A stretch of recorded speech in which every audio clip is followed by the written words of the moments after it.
Hi, welcome to ChatSmart English. My name is Jack. I am from England. I am 18 years old. My father is German and my mother is English. I have two brothers and one sister. We are a good family. My father is a successful businessman and we have a comfortable life. I have a good school and a good life. But there is one thing that keeps me awake at night. I have a dream. I want to travel. I want to see the world, experience new cultures, and meet new people. My father is a good man, and he wants the best for me. But his dreams for me are different from mine. He believes my future is here, at home, with the family business. I feel torn. One morning, my father calls me into his room. He wants to talk to me. I sit down and he asks, "Why do you want to travel? What is it that you are searching for?"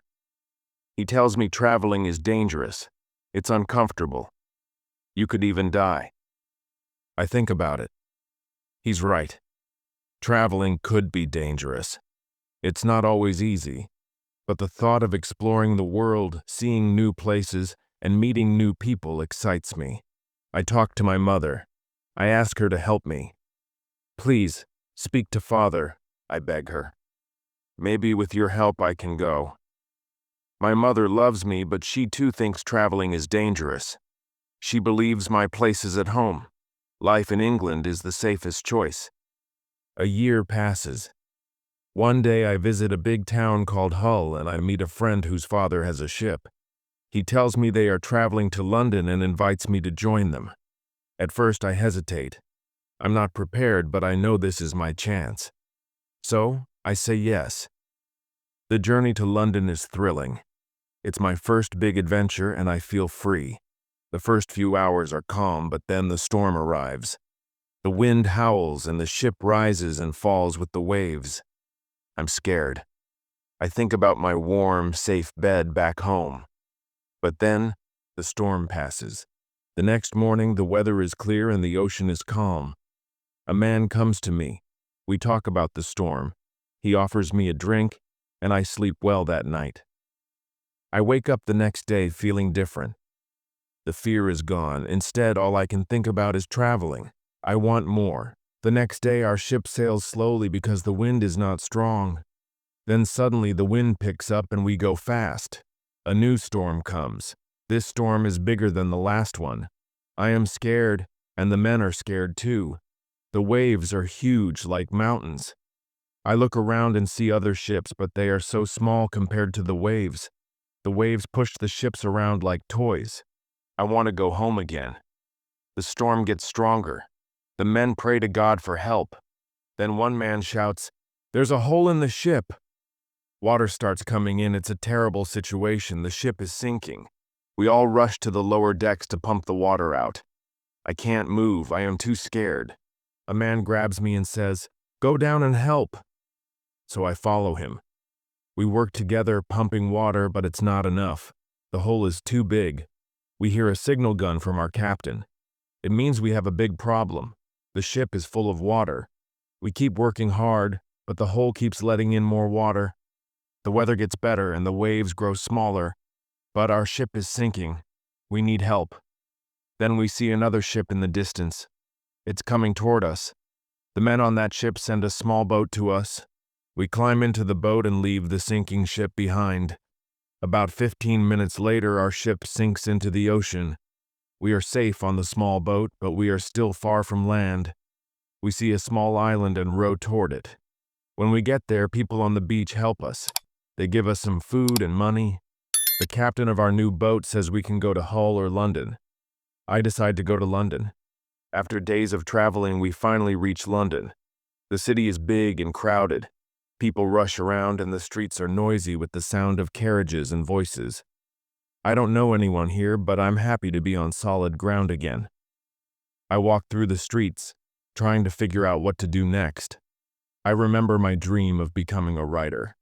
London is a place full of people who can help me achieve this. I find a small bookstore and go inside. The smell of old paper and leather books fills the air. It's quiet here. I feel a little at peace in the midst of this busy city. The man behind the counter looks at me and asks, "Can I help you?" I say, "I'm new here. I want to be a writer and I'm looking for work." He smiles and points to a chair. "Sit down. You're not the first person who has come here with dreams like that." I sit, and he starts talking to me about writing. He tells me about newspapers and publishers. It's a hard life, but it's also full of opportunity if you work hard. "You'll need connections," he says, "but everyone starts somewhere. You'll have to prove yourself." He offers me a job as a clerk in his shop. It's not writing, but it's a start. I accept, knowing that this is the first step toward my dream. Each day I work at the bookstore, learning new things about writing and the publishing world. I read newspapers, stories, and novels. I try to write whenever I can, and I never forget my dream of becoming a successful writer. One day, a man comes into the store. He's well-dressed and has a confident air about him. He asks for a book, but as soon as I hand it to him, he starts talking to me.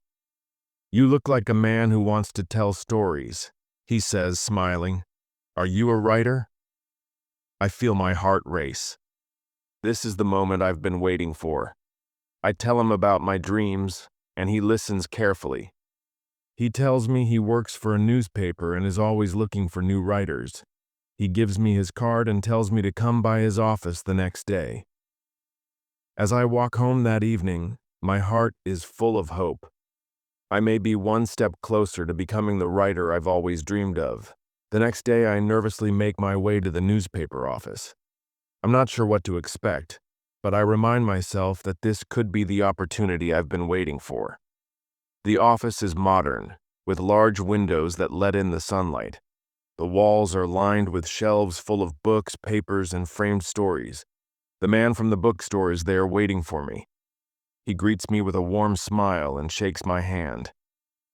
"I'm glad you made it," he says. "Have a seat."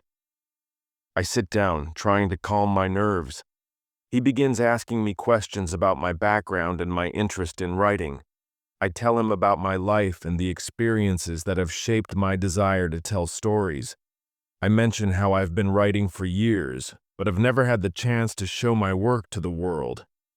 He listens intently, nodding as I speak. Then, after a brief pause, he says, "I like your story. You've got the passion. Now let's see your writing." I hand him a few samples of my work. He reads through them carefully, marking some parts with a pen. My heart races as I wait for his response.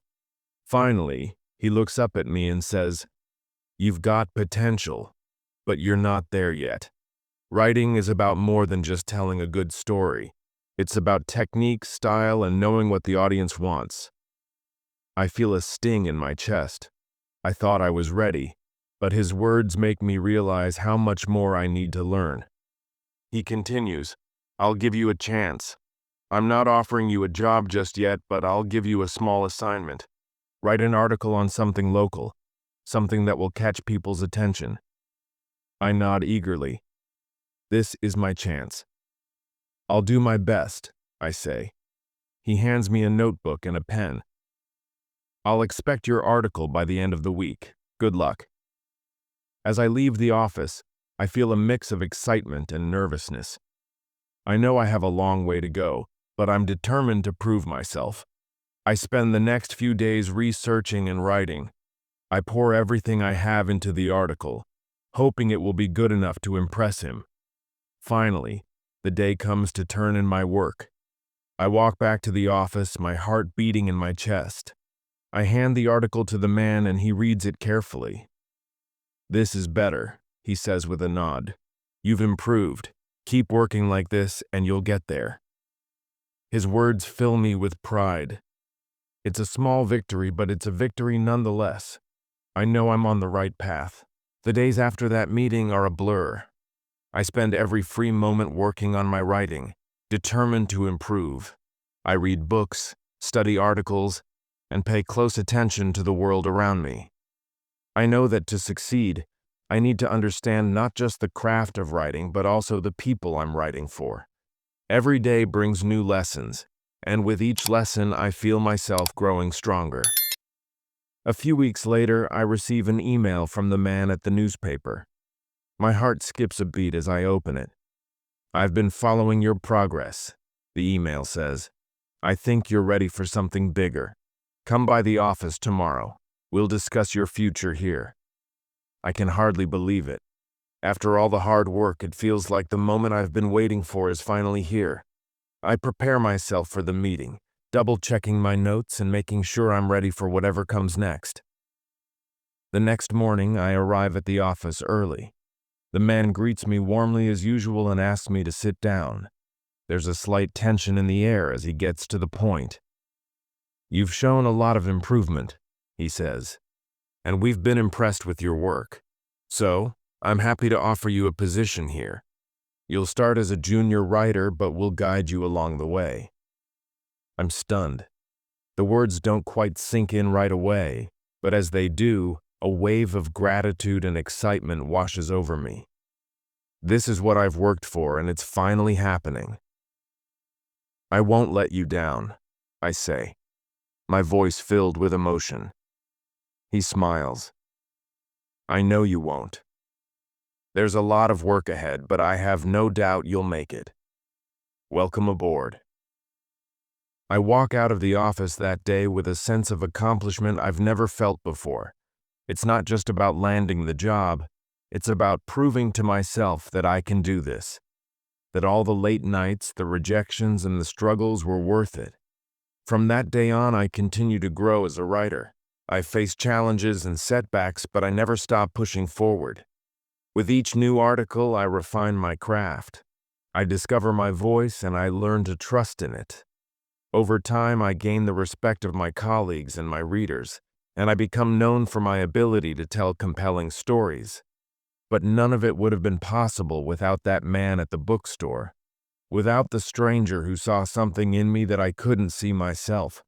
He was the one who gave me the chance to prove myself, and because of him, my life changed forever. Years pass, and I continue to thrive in my career as a writer. The stories I tell evolve, but the lessons I've learned remain with me. I never forget the kindness of the man who believed in me when I was still finding my way. He didn't just change my life, he set a chain of events in motion that affected many others as well. One afternoon, as I'm finishing an article at my desk, I receive a call. It's a voice I recognize, a familiar voice from the past. It's the man from the bookstore. He tells me that he's retiring and wants to pass the torch to someone who shares his passion for writing and storytelling. "I think you're ready," he says, his voice warm and reassuring. "It's time for you to take over the bookstore." I'm speechless. The bookstore was where it all started for me, and now I'm being offered the chance to keep it alive.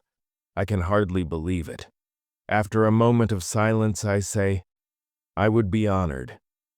Thank you for believing in me." The transition happens smoothly. I take over the bookstore and quickly realize that it's not just a place to buy books, it's a place where stories are born.